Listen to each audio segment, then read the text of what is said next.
Hello दोस्तों, स्वागत है आपका अपने चैनल अंसारी जॉब में।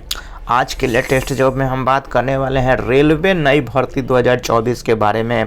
और देखिए दोस्तों, कुल पदों की संख्या यहाँ पे कितनी है, 9000। तो इसका जो एक शॉर्ट नोटिफिकेशन आया है, पहले हम उसको देखेंगे दोस्तों, उसके बाद मैं आपको अच्छे से इसके बारे में बताऊंगा। देखिए यही है दोस्तों शॉर्ट नोटिफिकेशन। इसमें क्या किया गया है कि आपको 9000 जो पोस्ट है उसके बारे में बता दिया गया है। देखिए ये कौन से पद हैं दोस्तों, तो टेक्नीशियन का ये पद है। अब देखिए आगे मैं आपको और बताने वाला हूँ डिटेल्स में इसके बारे में, तो चलिए देखते हैं। तो देखिए सबसे पहले इसका इम्पोर्टेंट डेट्स हम देखेंगे। तो इम्पोर्टेंट डेट्स में देखिए अप्लाई का मोड, जो ऑनलाइन आप फॉर्म भरिएगा उसका जो मोड होना चाहिए वो ऑनलाइन होना चाहिए, इसका जो आप फॉर्म भरिएगा। स्टार्ट डेट देखिए इसका मार्च या अप्रैल में इसका फॉर्म भरना शुरू हो सकता है। और लास्ट डेट देखिए अप्रैल और मई, यानी कि अप्रैल और मई में इसका ख़त्म हो सकता है। डेट मार्च अप्रैल में शुरू हो सकता है और अप्रैल और मई में ये ख़त्म हो सकता है फॉर्म भरना। अब देखिए दोस्तों, अब चलते हैं हम एप्लीकेशन फ़ी को देखते हैं। तो देखिए जनरल ओबीसी और ईडब्ल्यूएस को कितना देना है, 500 यानी कि 500 रुपये। वहीं देखिए एससी एसटी को कितना देना है दोस्तों, और फीमेल को 250 रुपये।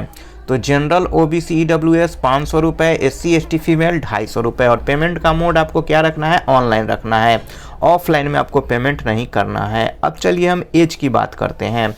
तो एज में यहाँ पे देखिए दोस्तों, एज लिमिट एज 1/7/2024 तक आपका एज जो है वो कम से कम मिनिमम एज 18 साल होना चाहिए और मैक्सिमम एज क्या है दोस्तों, 28 साल होना चाहिए। तो 1/7/2024 तक आपका एज 18, कम से कम 18 और ज़्यादा से ज़्यादा 28 साल होना चाहिए। और देखिए इसमें जो रिजर्व कैटेगरी के कैंडिडेट हैं उनको जो है एज में रिलैक्सेशन मिलेगा गवर्नमेंट के रूल के अनुसार। तो जो रिजर्व कैटेगरी के हैं वो अपना देखेंगे। अब देखिए यहाँ पे रेल पोस्ट कौन सा है दोस्तों, तो टेक्नीशियन का। और देखिए नंबर ऑफ पोस्ट कितने हैं, 9000 प्लस पोस्ट यहाँ पे है। चलिए अब इसके लिए हम देखते हैं कि आपसे क्वालिफ़िकेशन क्या मांगा गया है। तो ये है देखिए दोस्तों क्वालिफ़िकेशन में आपसे कहा जा रहा है कि क्या है, आपको मैट्रिक होना चाहिए। प्लस में देखिए दोस्तों ITI from recognised university, sorry दोस्तों, ITI from recognised institute of NCVT SCVT in the relevant trades. तो देखिए जिस भी फील्ड में आपने ITI किया है उस फील्ड का आपके पास ITI होना चाहिए और वहाँ पे आपका जो एग्ज़ाम होगा ना उसी से फील्ड से रिलेटेड होगा।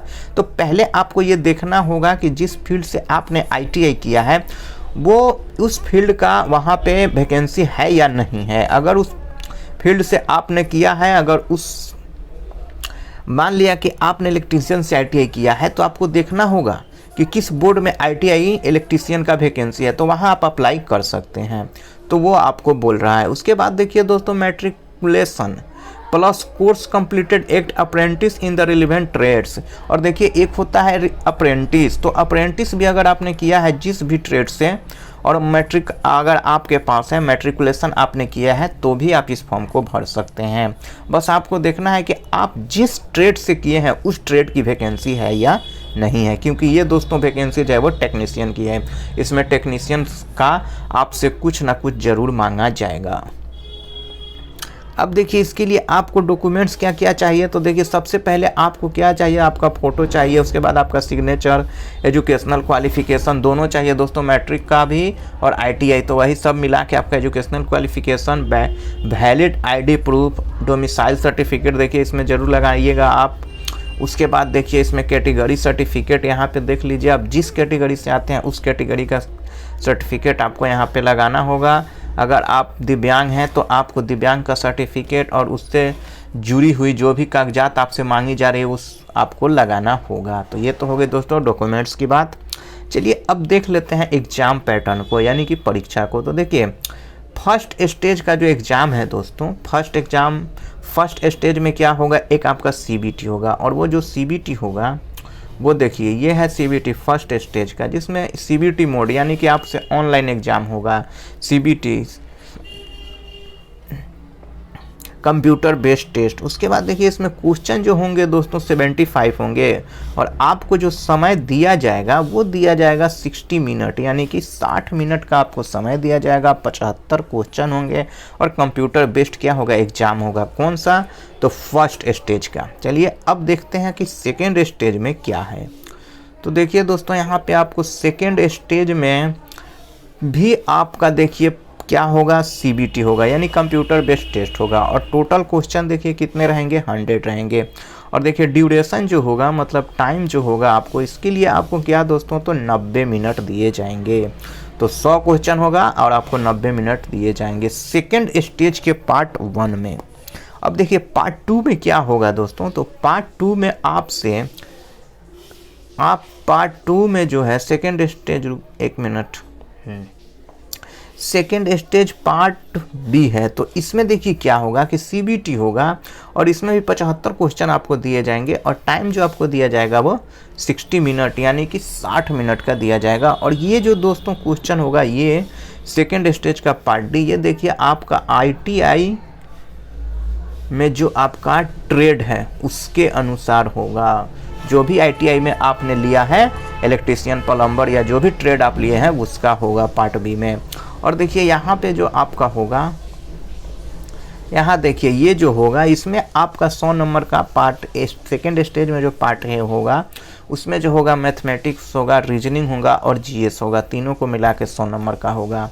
और यहाँ भी जो आप देखे हैं फर्स्ट में, ये देखिए ये तो सेकेंड स्टेज, हाँ तो सेकेंड स्टेज हो गया।